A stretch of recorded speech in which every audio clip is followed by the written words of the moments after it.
Roosevelt's commitment to young people, commitment to youth, her realization that the future was in the hands of young people and their adult allies is something that all over now, this country and the world, we see as young people say, this is wrong. We need a reset button.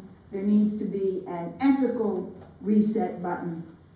We need to bring back questions of morality and justice, and there's something really wrong. Eleanor Roosevelt always said, democracy depends on economic security.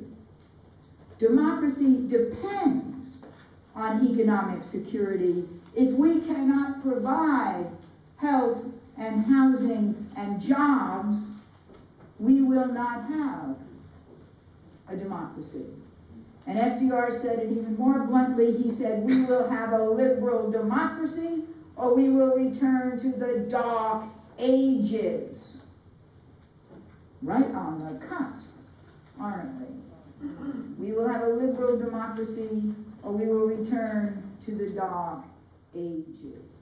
And here we are now, in this vicious moment, which our wonderful city leaders have referred to as a really hard time.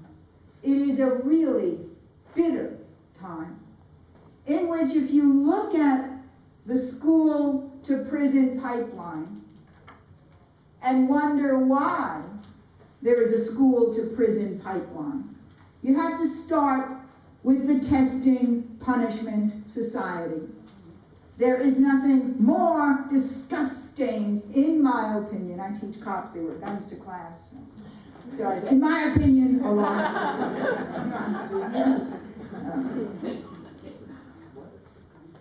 There is nothing more disgusting than these tests. Have you ever looked at these tests? It's really worth taking a look at what these young children from the age of 9 are urged to study, and to study to the tests. So it ends creativity, it ends inquisitiveness, it ends the ordinary things we connect with real education. And I would like to point out, kids who go to private school are not required to take these tests. So I submit to you for your consideration, it is a way to defund public schools, and they have been defunded and closed all over the country. I want to say a word about Eleanor Roosevelt and race.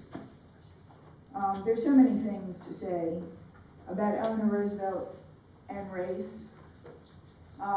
Some of the things that one wants to say are in volume 2, because in 1934, it was May 11th, 1934, the educators of America passed a very ordinary anti-segregation resolution.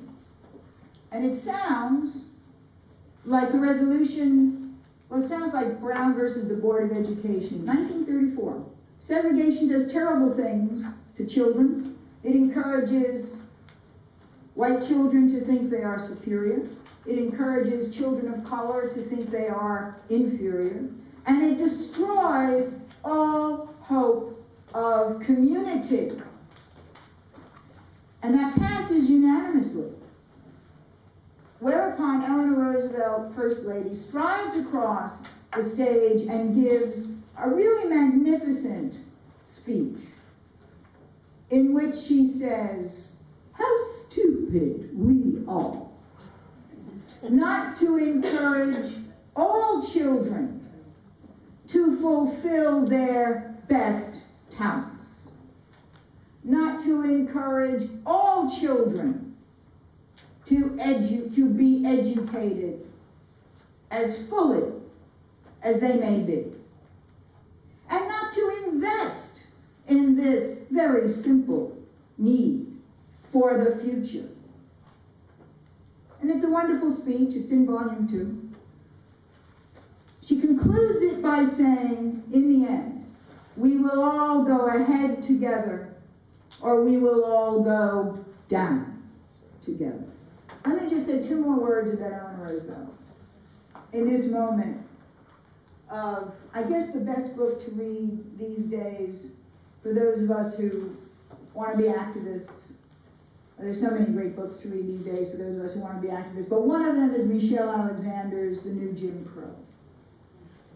And the new Jim Crow is really very important for all of us who care about what's going on, because it's about mass incarceration in the age of color blindness.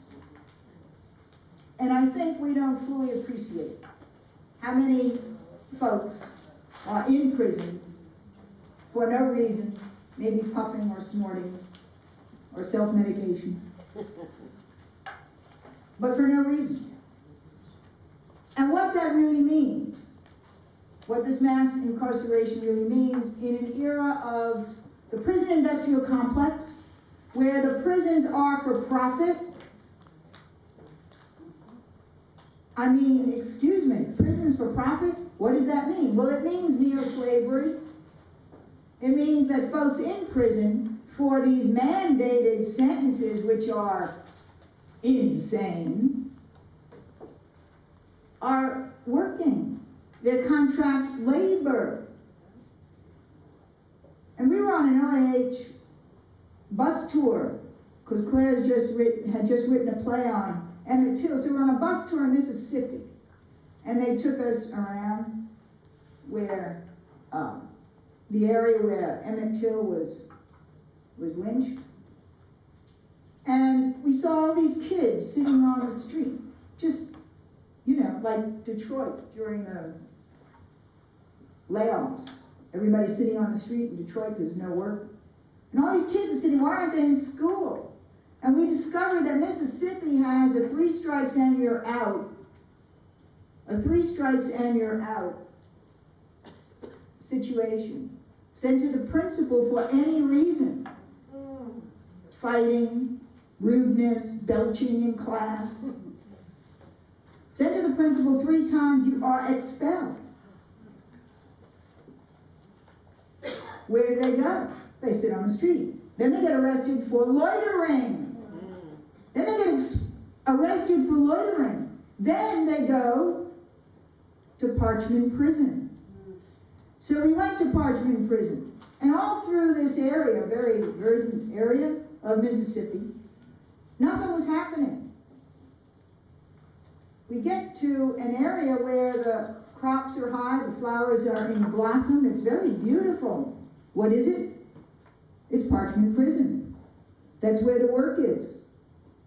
And so the cotton is growing, and the corn is high, and the flowers are in bloom.